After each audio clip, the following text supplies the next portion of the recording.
Architecture, space, motion, and technology. When we consider architecture, what are we really studying? How does one define architecture? When we look at something like Notre Dame Cathedral in Paris, it is clearly architecture. It is a structure. We enter it, move through it. When we are looking at an object like Stonehenge, more questions arise. Can we really enter Stonehenge? When are we inside? What makes it architecture? Architecture can be defined as an object which controls both the experience of space and our movement through space. Therefore, even objects like the Mauryan pillars of India can be considered architecture, not just sculpture. And monuments like the Ziggurat of Ur can be more thoroughly understood as architecture, even though they have no interior spaces. To give you a clearer sense of architecture in terms of space, motion, and technology, let's examine the Parthenon. The Parthenon is the largest of several temples atop the Acropolis of Athens, Greece. It is the core of several important ancient rituals, including the famous Pan-Athenaic procession, the procession of all Athens to present a new garment to Athena. Let us consider the Parthenon in terms of space, motion, and technology. The space of the Parthenon is uniquely divided, as the Parthenon itself is actually two temples, not one, an Ionic temple set inside a Doric temple. The ornamentation of the temple clearly marks its space by forming a specific program. The outer Doric temple shows important battles of order against chaos, the gods versus the giants, the Greeks against the Amazons, the Lapiths against the Centaurs, and the Trojan War. So the perimeter of the temple itself is this epic ordering of the cosmos.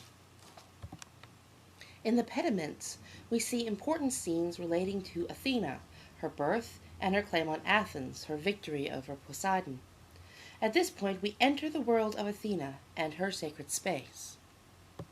We cross the threshold of the Doric perimeter and into the more elegant Ionic temple and its unique decoration, the great frieze of the Pan-Athenaic procession.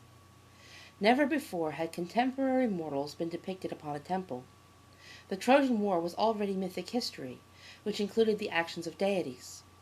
Here we have a frieze where ordinary people, not great heroes or warriors, are shown in an activity well known to the Athenian people.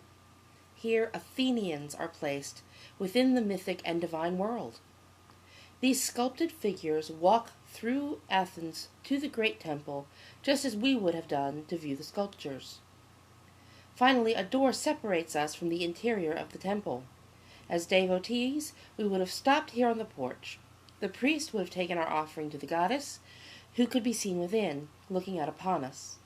Thus the space is divided between the mundane world and worlds of increasing sanctity towards the inner home of the goddess herself.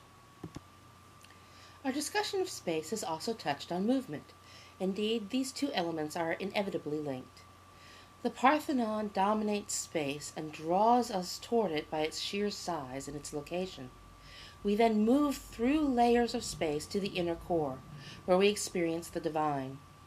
The building itself is just one part of our experience. The control of movement actually begins far from the structure itself, at the outskirts of Athens, with the starting point of the Pan-Athenaic procession. The processional path winds up through the ancient city, up to the Acropolis, and to the temple complex. When we reach the temple, we move through the layers of space marked by the plinths and porches to the presence of the goddess. This layering of space was very common in Western religious structures. So what technology has been employed, and to what effect? When we see the Parthenon, we see a building of meticulous perfection. The straight walls and columns, the perfect proportions, the gleaming whiteness. However, the Parthenon is more than meets the eye. Let's start with the gleaming whiteness. Remember, the most ancient sculpture and architecture was painted. The use of gleaming white marble, a particularly expensive building material, was intended to impress, but it was not left stark white. In fact, it's likely that the metopes, pediments, and friezes, and perhaps even the columns and moldings, were brightly painted. Painting this expensive material was a further sign of opulence. And what of those straight walls and columns? Have you ever been to a city with tall buildings and looked up? Don't the buildings seem to lean in towards you? This is an optical illusion caused by the curve of our eyes.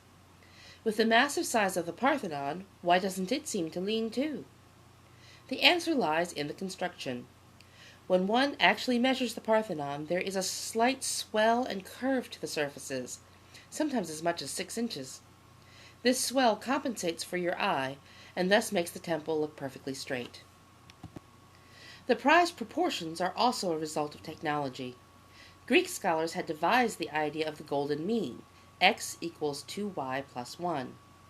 Using this formula, the architects and masons of the Parthenon were able to execute a structure with specific proportionality that the Greeks, and we as their successors and cultural heirs, found pleasing. Thus the temple was made to look perfect, and therefore suitable for its purpose, to house the goddess. By contemplating how the Parthenon controls space, influences motion, and evokes technology, we have a clearer understanding of the structure and its purpose in the ancient world.